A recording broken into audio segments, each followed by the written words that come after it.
out there and just threw a temper tantrum. He pitched a fit. He was insulting. He was doing what he does, but I know that's what he does when he's insecure. I know that's what he does when he is threatened, and he should feel threatened, without a doubt. It also goes back to why I've continued to push for a mental competency test for anyone over the age of 75.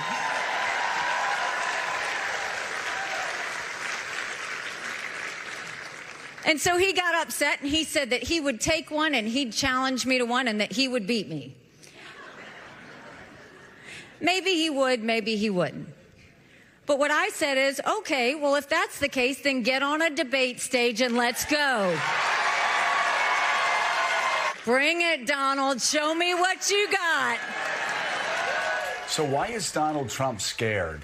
He's petrified, actually, to get on a debate stage with a woman. Like, because he looks down on women so much. Well, I don't understand why, if she's, what did he say? She's stupid, she's this, she's that. If that's the case, is it because he is old and because he thinks he's old and he thinks that he's losing his mind and he's afraid he's going to confuse her for Nancy Pelosi again? Like, why is Trump scared to death of Nikki Haley?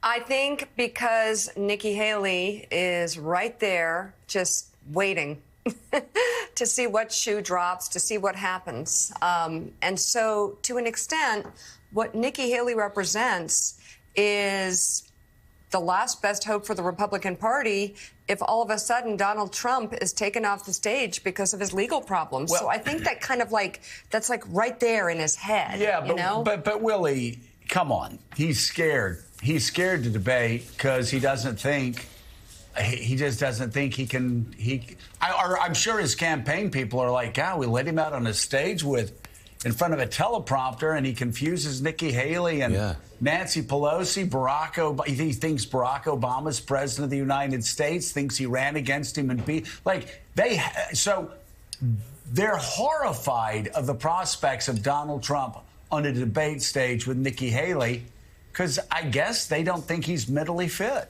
Yeah, think about when is the last time you saw Donald Trump have to perform on his feet, meaning take a question from a voter, debate someone, do something where he had to be prepared and to react to something. They don't put him in those situations anymore.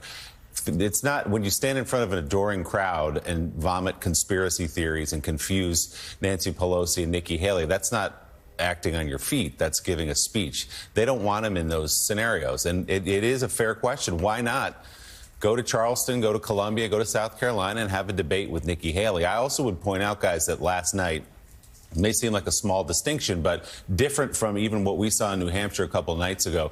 Nikki Haley walked on the stage and started going after Donald Trump. Those comments were at the top of her speech, where previously she's made a decision. They were a little apologetic, frankly, when we saw her in New Hampshire and they came very late in the speech. I served in his administration. I was proud to serve under him, but chaos seems to follow him. Now she walked on the stage, took the mic, and went after Donald Trump. And we'll see. Fundraising has been there for her in the last 24 hours since that result in New Hampshire, where she came in second. She raised $1 million from 200,000, the campaign says, separate donors in all 50 states. Wow. 95% of the donations, $200 or less. So these are not the mega donors. The campaign also says Haley will be in New York early next week for several Wall Street fundraisers. That news clearly has gotten under the skin of Donald Trump, who is now threatening to blacklist all donors to Nikki Haley. Trump posting on social media, anyone making a contribution to Haley, quote, will be permanently barred from the MAGA camp. We don't want them and will not accept them because we put America first and always will. Haley, for her part, responded, writing, well,